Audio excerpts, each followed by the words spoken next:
on DD India. Live from New Delhi, you're watching DD India News Hour, India's voice to the world. I'm Mark Lynn. Namaskar. Coming up in the next hour.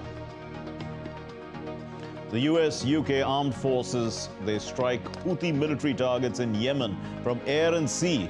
Australia and Japan support the retaliation to blunt the Houthis' attempt to threaten merchant shipping in the Red Sea. Prime Minister Narendra Modi to inaugurate the Atal Setu, a 22-kilometer-long Mumbai trans-harbour link in Mumbai. He also holds a roadshow in the pilgrimage city of Nasik while on a day's visit to the western Indian state of Maharashtra. The mega 10th Vibrant Gujarat Global Summit concludes in Gujarat on Friday. India's Home Minister Amit Shah to address the concluding session. And the keenly watched Taiwan elections to take place on Saturday.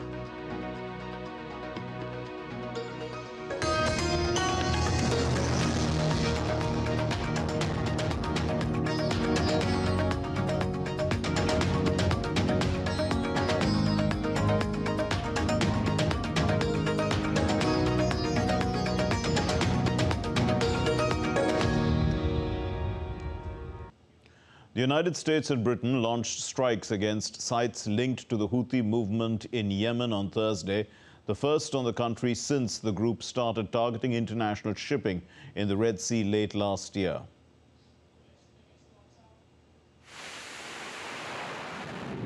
Consequences were promised and delivered as the US and Britain launched airstrikes against Houthi targets in Yemen. The strikes come in response to group attack on ships in the Red Sea. Last month, the United States formed a coalition of more than 20 nations called Operation Prosperity Guardian to respond to the Houthi attacks on ships in the Red Sea and vowed to eliminate all the targets. The White House stated that the airstrikes were a direct response to unprecedented Houthi attacks on international maritime vessels since last November. The strikes were carried out by aircraft, ship and submarine. UK's Prime Minister Rishi Sunak confirmed that the Royal Air Force participated in the attacks. He said in a statement, "The United Kingdom will always stand up for freedom of navigation and the free flow of trade."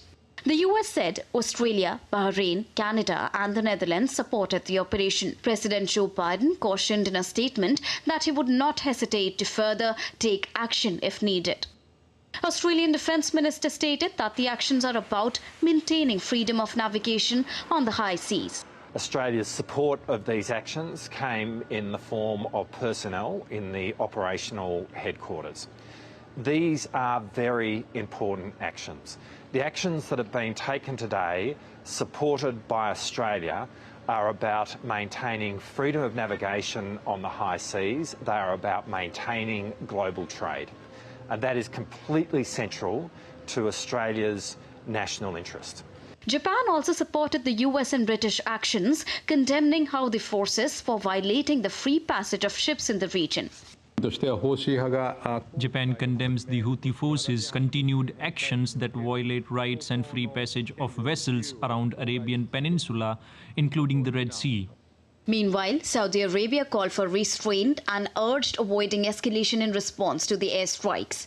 Russia has asked an urgent meeting of the United Nations Security Council to discuss military strikes on Yemen by the United States. India's External Affairs Minister Dr. S. Jaishankar and United States Secretary of State Antony Blinken also discussed the situation in the Red Sea over the phone. The Houthi attacks have disrupted international commerce, forcing international shipping to take the long route around South Africa to avoid being struck. Western nations hope that the strikes could halt further escalation by Houthi fighters in the Red Sea. Revenues from Egypt's Suez Canal are down 40% from the beginning of the year compared to 2023. The Suez Canal Authority head Osama Rabi said that ship traffic was down 30% between January 1 and January 11 compared to a year prior. The number of vessels to pass through the Suez Canal dropped to 544 so far this year from 777 in the equivalent period of 2023. The Suez Canal is a key source of foreign exchange for Egypt. The authorities have been trying hard to boost revenues in recent years. There was an expansion of the canal in 2015 and a further expansion is underway.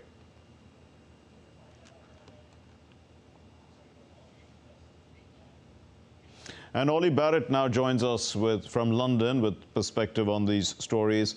Ollie, what is the official stand on these military measures against the Houthis?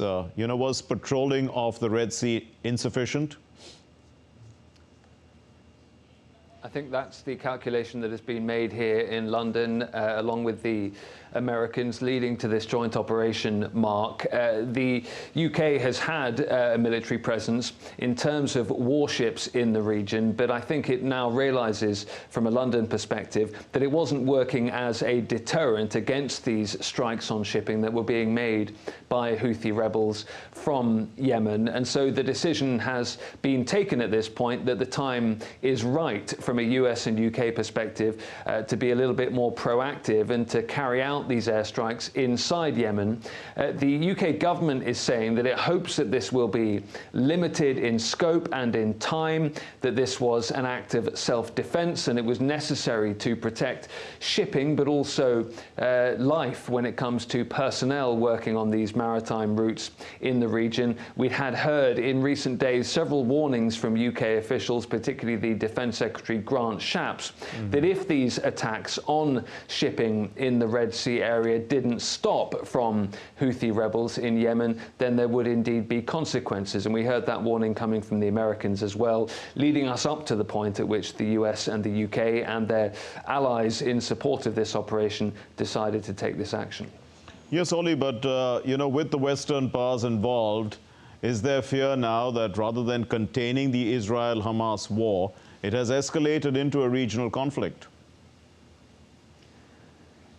Absolutely, there is that fear, and we've heard those warnings from several regional powers in the Middle East. We've heard the Houthis and the Iranians, Hezbollah from Lebanon as well, heavily criticising these strikes that have been carried out. And also here in the UK, there are politicians who are saying they're deeply concerned about further escalation. That is part of the calculation that the UK government has made here. They hope that this doesn't lead to a wider escalation, and they believe that this action is necessary to protect shipping in the region and to send a very strong message to the Houthis, and also to try and downgrade Houthi military capacity to carry out any further strikes on shipping in the Red Sea region. But the London government and Washington as well go into this knowing that it is a very difficult balance indeed to strike, and knowing that there is a risk of further escalation in the region as a result.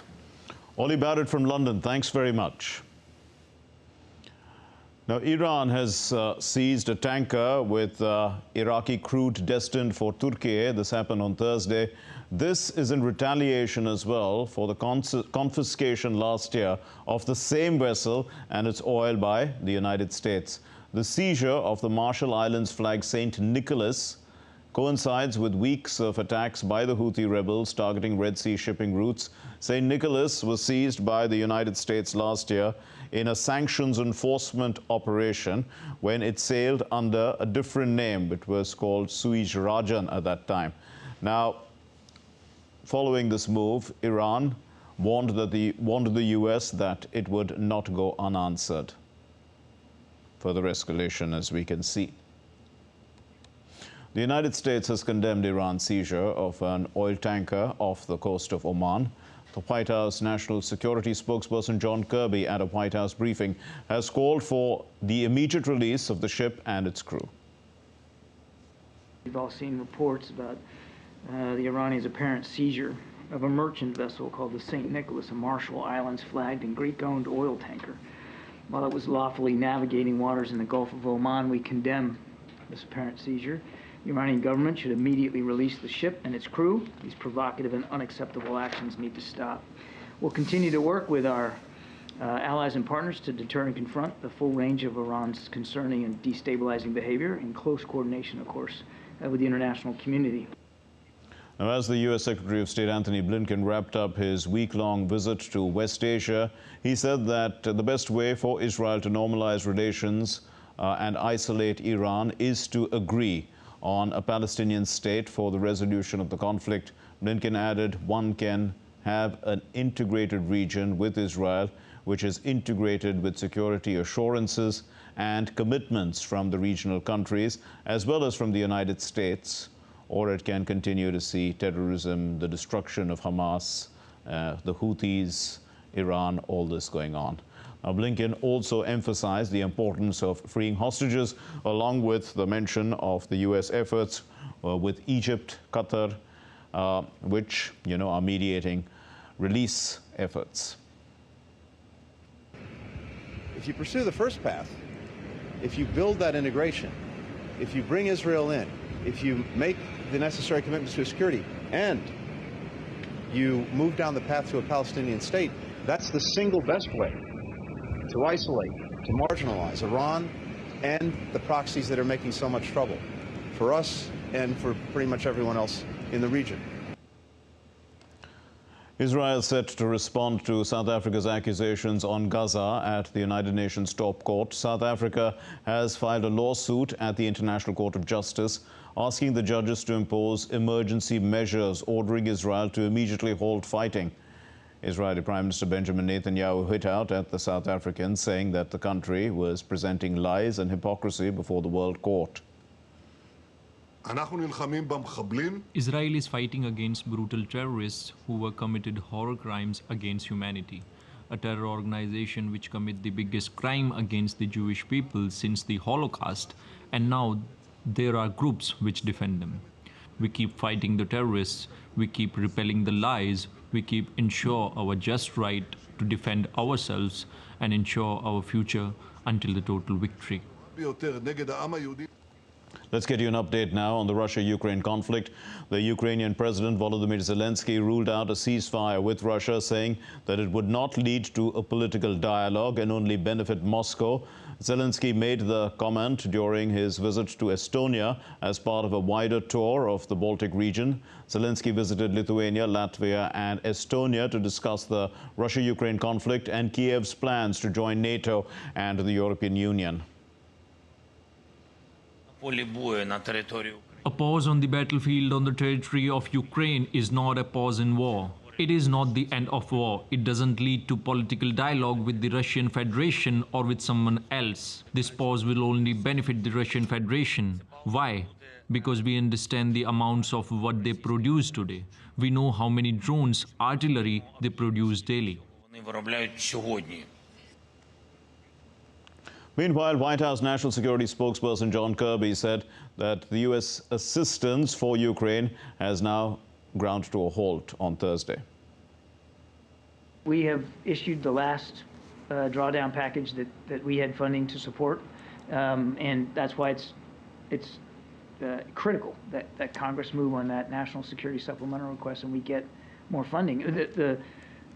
The assistance that we provided has now ground to a halt. The attacks that the Russians are conducting are only increasing. And now, as I talked about earlier this week, they're using North Korean ballistic missiles to do their dirty work. So the need is acute right now, particularly in these winter months. Well, UK Prime Minister Rishi Sunak will increase military funding for Ukraine in the next financial year to $3.19 billion. The Downing Street has said that aid workers will help fund the procurement of thousands of military drones for Ukraine, including surveillance, long-range strike and sea drones. The two countries would also sign a historic UK-Ukraine agreement on security cooperation, following on from an agreement by the group of 7 nations to provide Ukraine with bilateral security assurances. The agreement formalizes a range of support, including intelligence sharing, cybersecurity, medical and military training.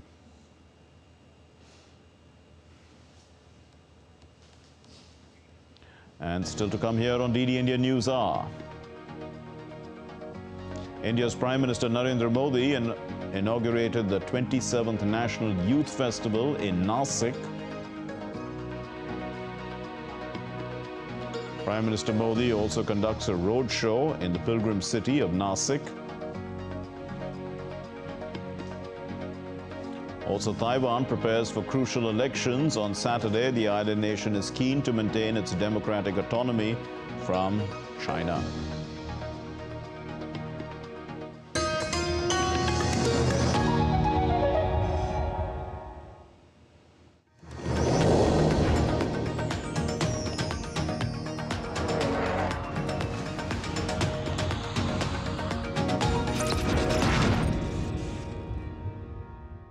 Maldives must choose its friends wisely. But is this row a game of puppetry? Who is the puppeteer controlling the game from behind the scenes? I connect the dots to get you the full picture.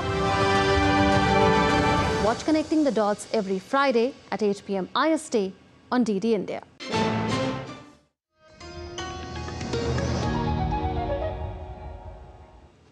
You're watching DD India News. I'm Mark Lynn. India's Prime Minister Narendra Modi inaugurated the 27th National Youth Festival in Nasik in Maharashtra state. The National Youth Festival is organized every year from the 12th to the 16th of January, the 12th of January being the birth anniversary of Swami Vivekananda.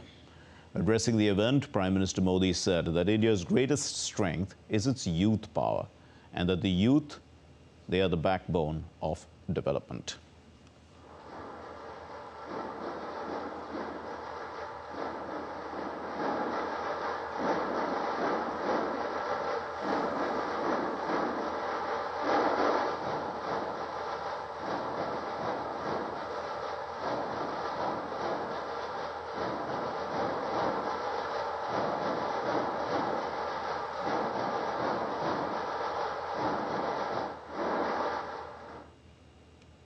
समय हर किसी को अपने जीवन काल में एक सुनहरा मौका जरूर देता है।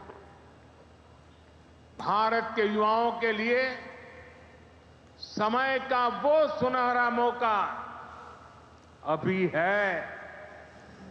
अमृत काल का ये कालखंड है। आज आपके पास मौका है इतिहास बनाने का, इतिहास में अपना नाम दर्ज कराने का। And India's Prime Minister Narendra Modi also held a road show in Maharashtra's Nasik. Thousands gathered on the streets to catch a glimpse of Prime Minister Narendra Modi. People showered flower petals on the Prime Minister and the other dignitaries who were present, who waved to the crowd. They were there to welcome him. Along with him were the Chief Minister of Maharashtra, the Deputy Chief Minister of Maharashtra as well. Prime Minister Narendra Modi visited the Shri Kala Ram Mandir, and it's situated along the banks of the Godavari. This is in Nasik as well. The Shri Kala Ram temple is situated in the Panchavati area of Nasik. Among the places associated with the Ramayana, Panchavati occupies a special place as a number of important events of the Ramayana took place here. Lord Ram, Sita and Lakshman spent a few years in the Dandakaranya forest, which is situated in the Panchavati region.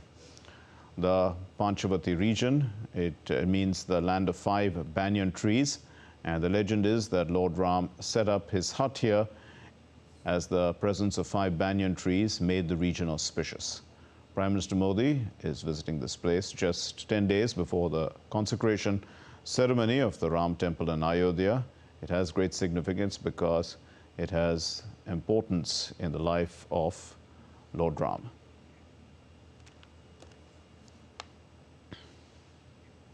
Mumbai in India is also all set to witness an addition to its infrastructure with the inauguration of the Trans-Harbour Link. It promises shorter time travel, also, travel times that is, and reduced traffic congestion and also enhanced opportunities for economic growth. Shri reports. In a momentous event, Prime Minister Narendra Modi will inaugurate the much-awaited Mumbai Trans-Harbour Link, marking a significant milestone in the city's infrastructure development. The Mumbai Trans-Harbour Link is an ambitious project connecting Mumbai to Navi Mumbai. This monumental bridge will significantly ease the congestion on the existing routes by offering a direct, uninterrupted route between Shri in South Mumbai to Navasheva in Navi Mumbai. Previously, commuters had to rely on ferries, crowded roads, or the lengthy detour via the Vashi Bridge to traverse between these two major hubs. A joint venture between the state-run Maharashtra State Road Development Corporation and private partners, the Mumbai Trans-Harbour Link represents a remarkable collaboration between the public and private sector. With an estimated cost of around 18,000 crore rupees, this 21.8-kilometer long bridge project has been a vision of the government for several years. The Mumbai Trans-Harbour Link boasts state-of-the-art engineering techniques designed to withstand cyclones, high-speed winds, and other adverse weather conditions. It comprises a 6-lane highway. A key focus of the Mumbai Trans-Harbour Link project is its commitment to sustainability. The bridge has been designed with eco-friendly principles in mind, minimizing its impact on the surrounding environment. The construction process incorporates measures to mitigate ecological disruptions, preserving the local flora and fauna. The benefits of the MTHL are expected to extend beyond transportation.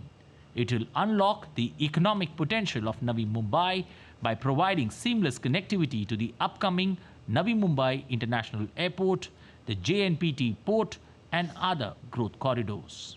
The bridge will not only facilitate smoother movement of goods, but also create employment opportunities and boost the real estate sector in the surrounding areas.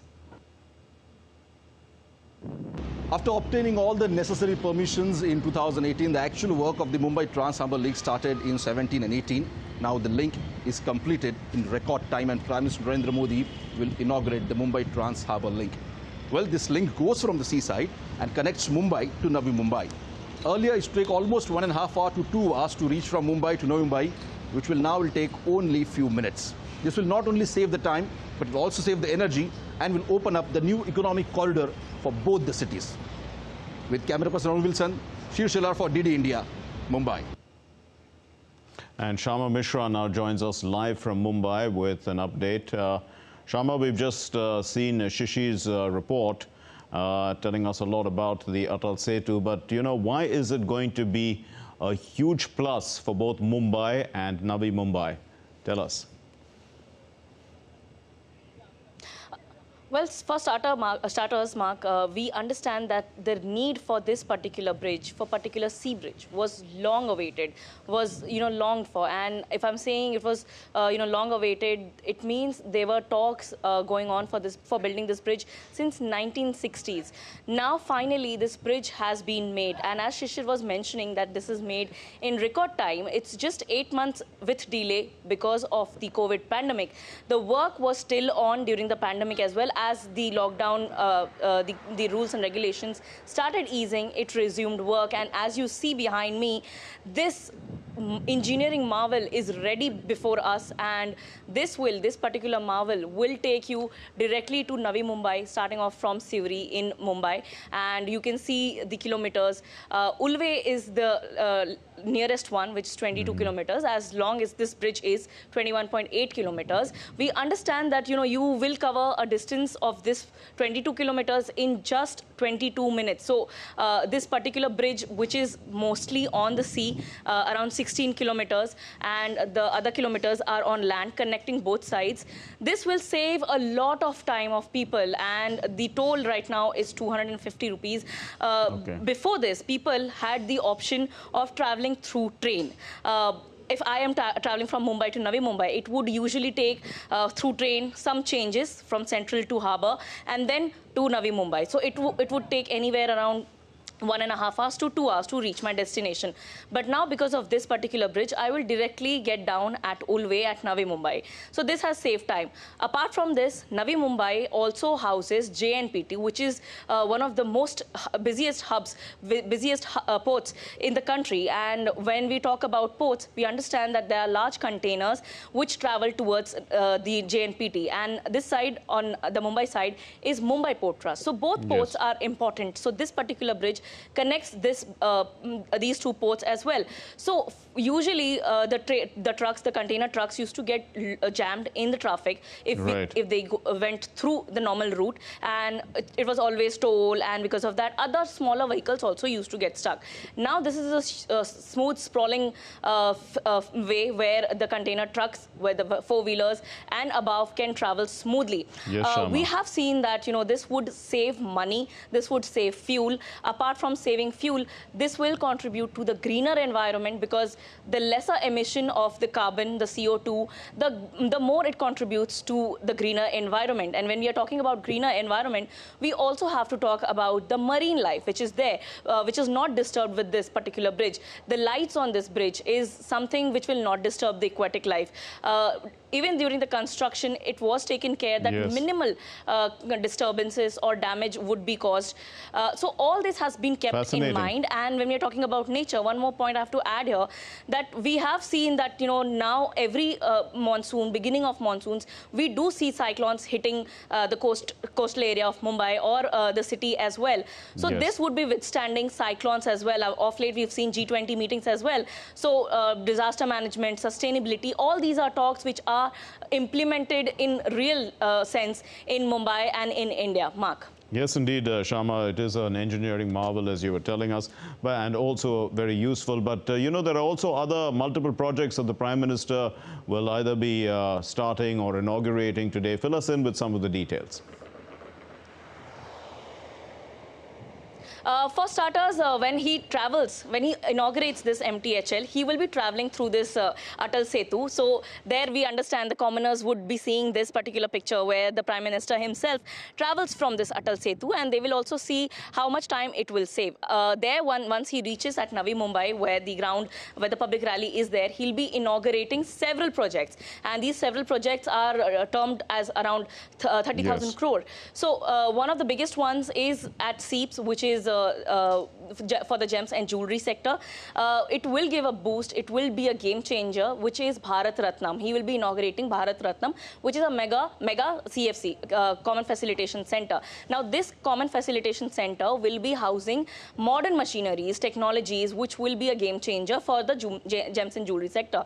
Apart from this, they'll also be having a skilling training school, which will also give opportunities to the specially abled. So all this has been taken care of, has been kept in mind. He'll be also inaugurating one more particular NEST, which is another tower for it. He'll be also dedicating the Surya Regional Water Supply Project, which is going to help 14 lakh, a population of 14 lakh people in Thane and Palghar. Apart from that, there are several railway projects as well, which he'll be dedicating to the nation, and several other projects as well. So Maharashtra, Mumbai is waiting with bated breath what all gifts Prime Minister is giving to them today. Thank you very much, Shama, for your comprehensive answers. Now, still to come here on DD India News Hour. So we're going to be discussing the escalation of tensions in the Red Sea and its impact on global trade.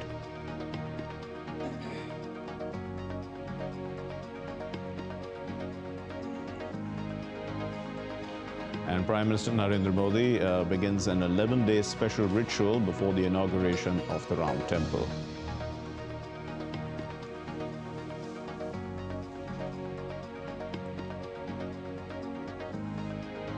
Also, rich tributes paid to the Indian mystic and philosopher Swami Vivekananda on his 161st birth anniversary.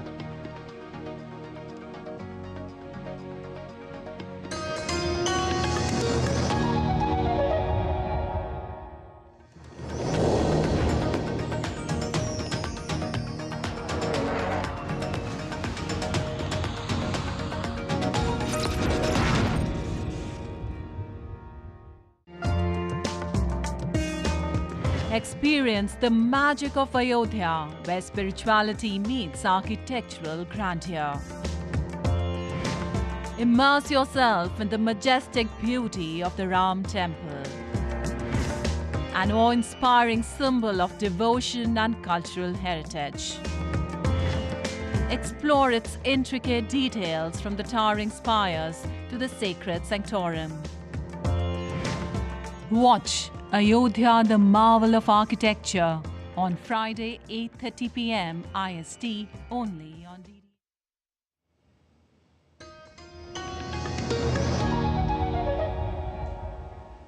You're watching DD India News Hour. I'm Mark Lindley. There's a recap now of our main stories. The US and UK armed forces strike Houthi military targets in Yemen from air and sea. Australia and Japan support the retaliation to blunt the Houthis' attempt to threaten merchant shipping in the Red Sea. Prime Minister Narendra Modi to inaugurate the Atal Setu, a 22-kilometer-long Mumbai Trans-Harbour link in Mumbai. He also holds a road show in the pilgrimage city of Nasik while on a day's visit to the western Indian state of Maharashtra. And the mega 10th Vibrant Gujarat Global Summit concludes on Friday. India's Home Minister Amit Shah is going to be addressing the concluding session.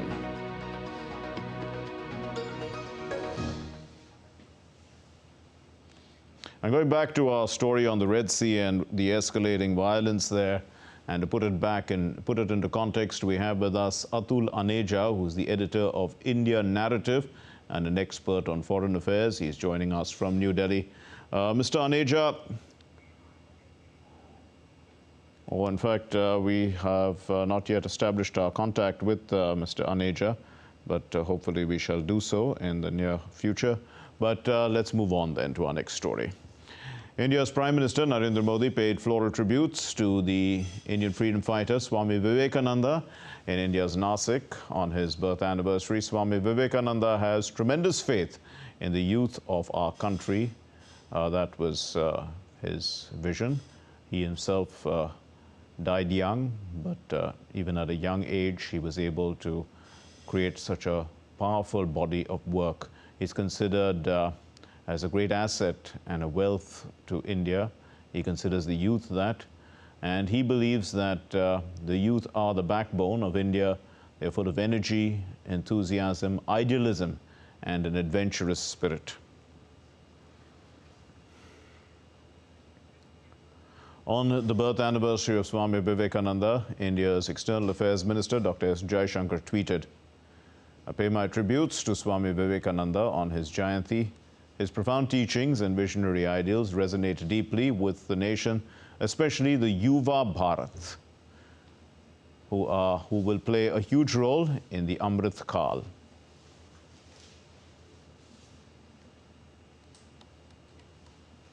Swami Vivekananda is also known as the father of the modern Indian nationalism. He was a great philosopher, as I said, a great spiritual leader. He was born on the 12th of January in 1863 in a Bengali family. Vivekananda is credited with enlightening the Western world about Hinduism. He popularized Hinduism, Ayurveda, yoga in the Western world. He represented Hinduism at the Parliament of World Religions in 1893 in Chicago, and due to this, this unknown monk at the time of India, Hinduism leaped into fame. And lectures of Swami Vivekananda shook America and the whole world, and immediately became a hero in the United States of America. Vivekananda began his famous speech with these words, "Sisters and brothers of America," and that captivated the audience. The speech had a profound impact, as we said, on the audience. It established him as a significant figure in interfaith dialogue.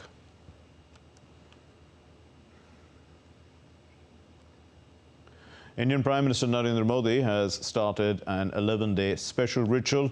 This is in the run-up to the consecration of the Ram Temple in the temple town of Ayodhya, Ayodhya Dham, on the 22nd of January. Prime Minister Modi said that this is a huge responsibility, and is guided by great men of the spiritual journey. दुनिया भर में फैले राम भक्तों के लिए ऐसा ही पवित्र अवसर है।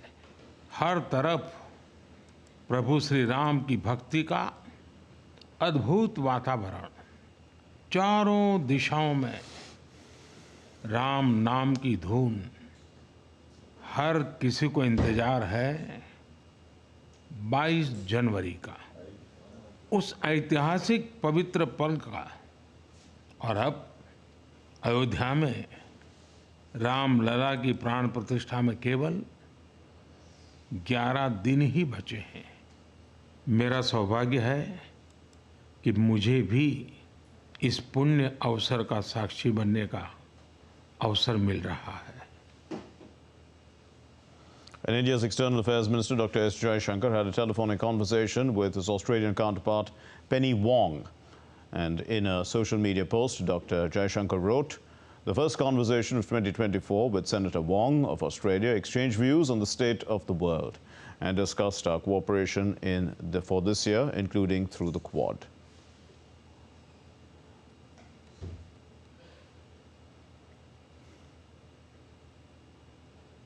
Let's take a look at other stories now making the news.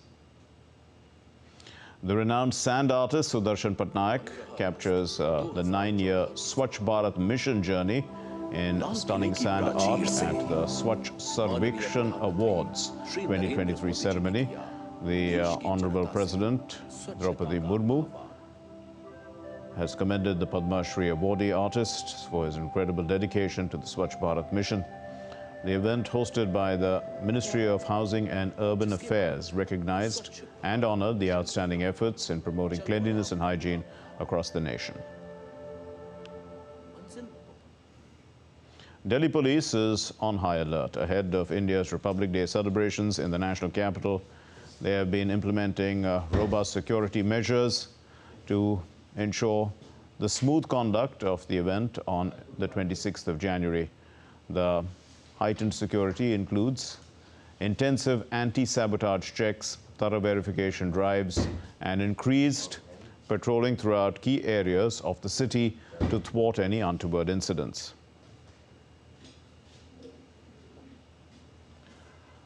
Martial music of the Indian Army, the Armed Forces, has been released. It's going to be played at the beating retreat ceremony this year. It's titled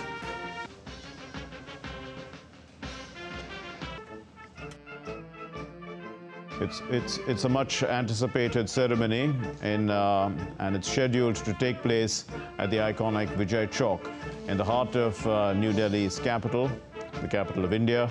The beating retreat ceremony is held on the 29th of January every year, marking the end of the Republic Day.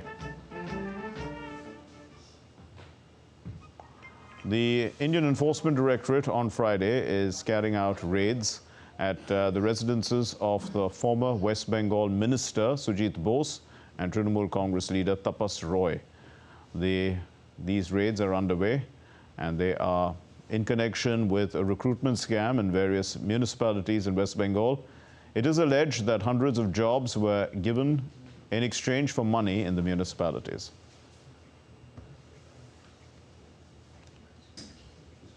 We're going to take a short break. Stay with us.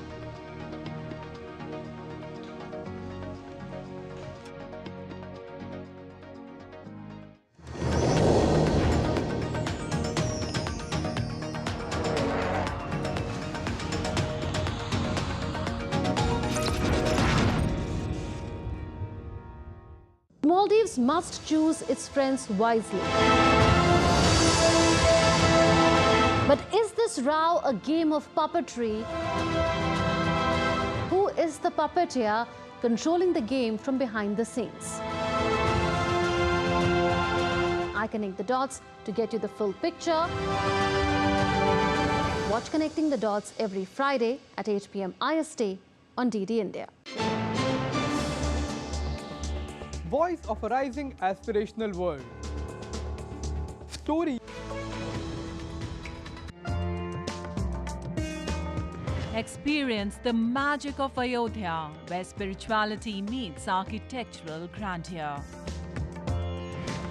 Immerse yourself in the majestic beauty of the Ram Temple, an awe-inspiring symbol of devotion and cultural heritage. Explore its intricate details from the towering spires to the sacred sanctorum. Watch Ayodhya, the marvel of architecture, on Friday, 8:30 p.m. IST, only on DD India.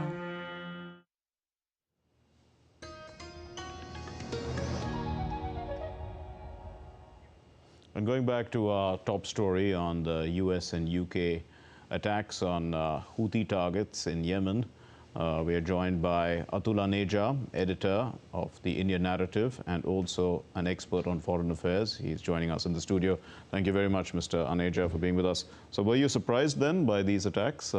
Because, I mean, patrolling is usually enough, isn't it, to try and keep or to deter people? I'm not entirely, Mark, because of the importance of that particular area. It is a channel for international shipping and trade, a global trade that way. So whatever is happening in the Red Sea and the Suez Canal area is of vital importance to the world trade. So a reaction of this magnitude, therefore, has not been surprising, though it has implications which we can talk about as we go. So what are those implications there? Implications is whether the Gaza war is going to spread into a regional war. I think that's the major implication, because now you put the Houthis in a reactive mode after yesterday's strike. Now, are they going to react? If they do, then... Where do they get their backing from? Iran from only? Iran, from Iran, mainly from Iran. And that has been the case when Iran and Saudi Arabia, when the Houthis were fighting Saudi Arabia, it was a proxy war between Iran and Saudi Arabia. So Iran has sufficient military capability now. It has acquired over the years indigenized systems from drones onwards to missile systems. So it's basically now the theater is shifting. Houthi stroke Iran versus US, and the entire cycle of violence has started because of Gaza war. So will the Iranian missiles through Houthis hit Tel Aviv, for example, Israel? So that's the real danger, the new cycle of violence involving Iran, Israel, and with Israel is United States and NATO. So that's the real danger of a conflagration. Sure. So will the Arabs also begin to, since they do tacitly support Hamas, and of course we know that Hezbollah is already involved to that extent, but I mean, to get nation states involved, we know that Hamas's leadership lives in Qatar. You know, I mean, what's actually going to happen now? So now this is interesting, because if it's going to be Iran and Israel, and Iran is working through Houthis, and also the Hezbollah comes in, which you talked about, which means northern Israel gets impacted. Lebanon comes into the picture, and missiles can rain into Israel, and Israel will obviously either take a proactive steps given its intelligence capability, or respond with massive force of its own. And now when you talk about the Arab countries, it is not in their interest, especially countries like Saudi Arabia, the Gulf countries, for it to spread. Because then what happens is energy flows from there, gets impacted. The price of a barrel of oil is anywhere, maybe $200 a barrel or something, has then global cascading effect. We get affected in India as well, with the prices going up the pump. So it is not in their interest for it to escalate. And I think they will make an effort that, okay, so far so good, but can we put a stop? So there will be a lot has diplomacy failed then, or what's the role now for diplomacy? I think that's a vital role. And diplomacy can work because of the stakes involved. And which means actually talking to the real people. Ayatollah Khamenei would be one person. People would try and reach out to him. The key decision makers over here. It's going to be very high profile diplomacy, and it's going to acquire urgency, not only from capitals in the Arab world, which will be primarily impacted, but Europeans, Americans. I think the Chinese and the Russians are also getting into the act. And frankly, it impacts India as well. So you move into a regional, and from there into a World War III kind of a scenario. You know, it at least comes on the horizon. And that's why what happened yesterday is exceptionally alarming and escalatory. So before Blinken left the region, he said that, I mean, he asked Israel to be more accommodative. And he said that, you know, you have to consider the two-state solution because that's really the first step. I mean, at this time, of course, Israel is wanting to finish off Hamas. They don't want any influence of that kind in a two-state solution as well. So, I mean, is it too early to talk about these kind of things? Because after all, the West, in any case, is supporting Israel. Quite directly, in fact. Absolutely. Now with the yesterday's attack, Mark, so you're spot on there. But at the same time, there would be a move to de-escalate it. Even it's not in Western interest either for it to become a regional war and bring the World War III into horizon. So this will be the time where there will be pressure on Israel as well. What do? Do something on the ground. While you talk big, this has happened, okay, we have put the Houthis on the mat. Now, will you start pulling back, withdrawing, descaling the force presence in Gaza? I will not be surprised if a parallel track is going towards Israel as well, to de-escalate a bit or start give an indication of a de-escalation. Sure. So you don't believe that there is a military solution, that Israel believes that they can, they believe that they have a military solution? I don't think so, Mark. I covered the 2006 Hezbollah versus Israel war from Lebanon. And I could sense the firepower of the Hezbollah and the Irani. They're exceptionally because these are non-state actors, right? Largely. Well, they are non-state, but then there's such extensive backing from Iran coming in. They are more of proxies, so they're not autonomous in this. Sure. So it's not going to be easy for Israel either. If Iranians get into the picture. The problem with Israel is its small land mass. Yes. And if you're going to have massive missile strikes on mainland Israel, well, it's going to be very, very painful for the Israelis as well. So I think there are forces away from Netanyahu which don't want it to escalate further. So the possibility of a de-escalation on the ground after this, I won't rule out, though it looks as if it's getting into a regional war. We'll leave it there. Thank you very much, Mr. Atul Aneja. Thank you for your perspective. Very, very welcome, Mark. Still to come here on DD India News Hour. AFC Asia Cup begins tonight. Hosts Qatar to face Lebanon in the tournament opener. India to take on Australia on Saturday. Djokovic entertains the crowd ahead of the Australian Open. And Barcelona thrashes Osasuna in a one-sided clash in a Super Cup semi-final.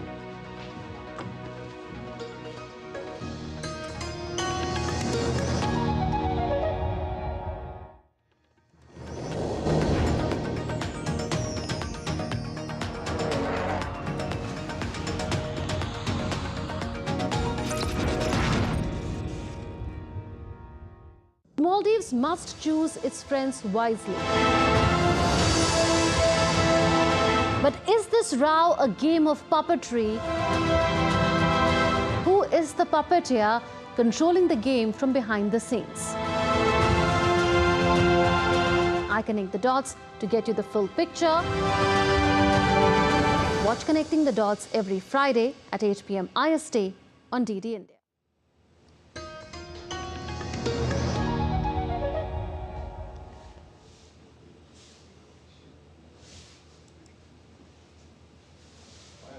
You're watching DD India News Hour. I'm Mark Lin.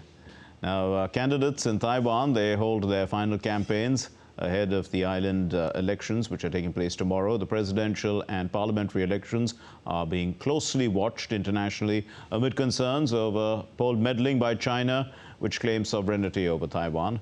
The former Taipei mayor, Ko Wen-je, has garnered massive support from the youth, and he puts high cost of housing and low wages at the center of his campaign. Meanwhile, the Taiwanese government officials have warned China's economic and military pressure on Taiwan. These things are likely to increase after the polls. Some other stories from around the world. The Indonesian President Joko Widodo met his Vietnamese counterpart on Friday for talks including a discussion on security in the South China Sea. The two countries signed a memorandum of understanding on fisheries cooperation, which addresses Vietnamese fishermen's encroachments in other countries' waters, a regular source of tension in the region.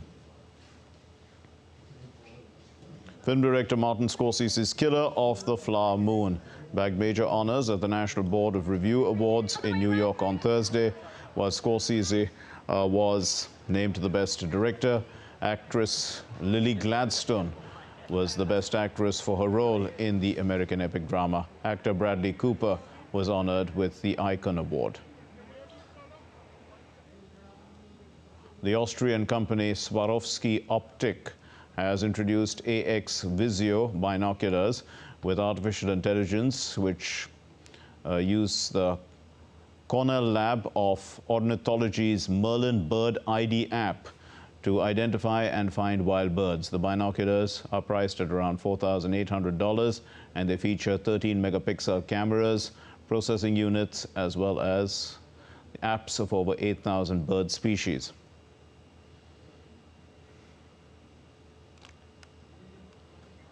So let's get you the sports news now, and for that we have with us Deepika Mehta. Over to you, Bidhi.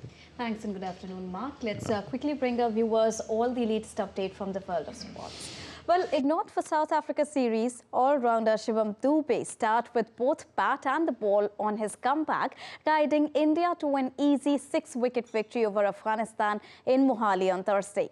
Now, proving his utility in India's crowded batting lineup, Dube made the opportunity count as he hit a belligerent half-century in chase of a 159 after the bowlers restricted the Afghan batters to a power total.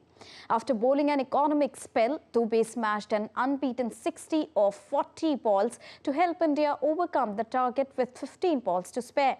Earlier, Afghanistan made 158 for 5 in 20 overs, with Nabi top scoring for the visitors at 42.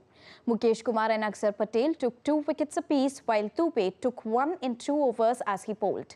Now, the next game will be played in Indore on the 14th of January.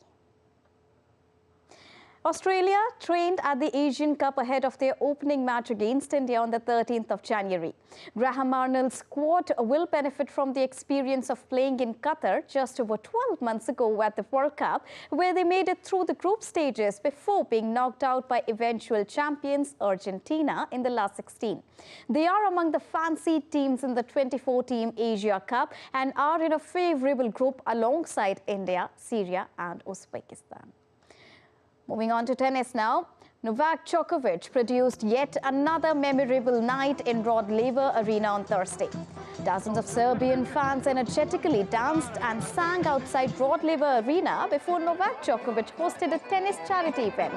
Djokovic took on Greek Stefanos Tsitsipas in a 1-set exhibition and won by 6-3 before the duo were joined by Tsitsipas' Greek compatriot Maria Sakkari and Belarusian reigning Australian Open champion Aryna Sabalenka. Djokovic was challenged by a number of athletes from other sports to try their game. The Serbian impressed the crowd with his basketball and cricket skills. Proceeds from the charity event were scheduled to go to a range of children charities providing opportunities for disadvantaged children to play this sport. On to soccer now. Tottenham Hotspur defender Eric Dier has joined Bayern Munich on loan to the end of the season. Both the clubs have officially confirmed the transfer bid. The financial details of the deal were not disclosed by either of the club. Dier made over 300 appearances for the North London club since 2014. Bayern are currently second in the Bundesliga, which is 4 points behind leaders Bayer Leverkusen with a game in hand. Staying on soccer, in Super Cup semi-finals, Barcelona thrashed Osasuna in a one-sided clash. Barcelona dominated the game from the very beginning, but was unable to score until the 59th minute of the game. Ilkay Gundogan picked out Lewandowski with a through ball and the striker scored from a close range. Osasuna tried to make a late run for the equalizer, but got exposed, and João Felix created a quick counter and assisted Yamal, who blasted low into the net to secure the victory, setting up a dream showpiece clash on Sunday with Real Madrid. Now, World Cup winners Lionel Messi and Aitana Bonmati are in contention for the Best FIFA Awards, which will be unveiled on Monday in London. The award annually honours the most outstanding members of the sport, in which the fans also play a vital role and take active part. World Cup winners Lionel Messi and Aitana Bonmati are among the favourites for the Best FIFA Awards that will be revealed on the 15th of January in London. Messi is the finalist for the best men's player alongside Manchester City striker Erling Haaland and French forward Kylian Mbappe. Ponmati is up against international teammate Jennifer Hermoso and Colombia's Linda for Women's Award.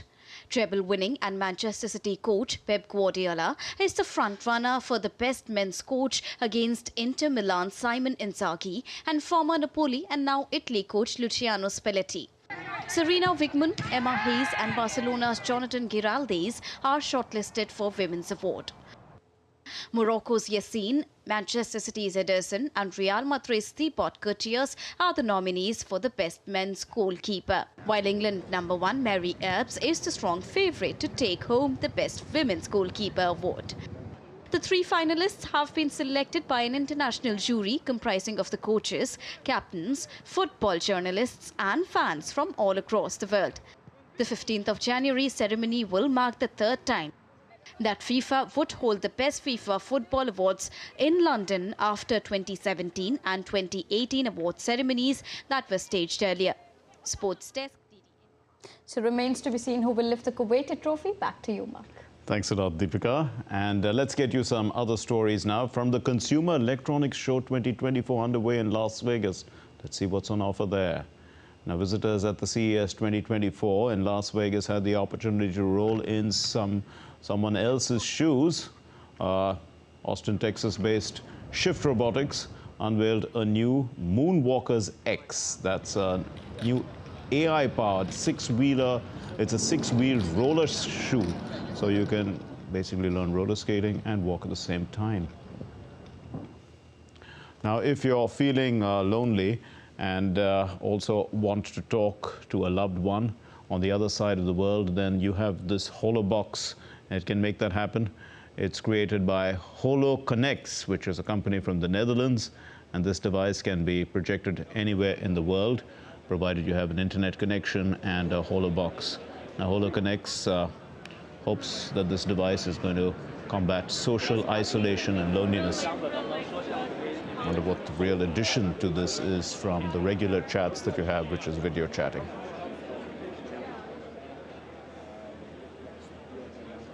And the vacuum seal technology might soon replace television cables and wall mounts. This is because wireless TVs are making their way into the market. The device boasts an active loop vacuum technology with the push of 2 side handles, securing it to any smooth surface.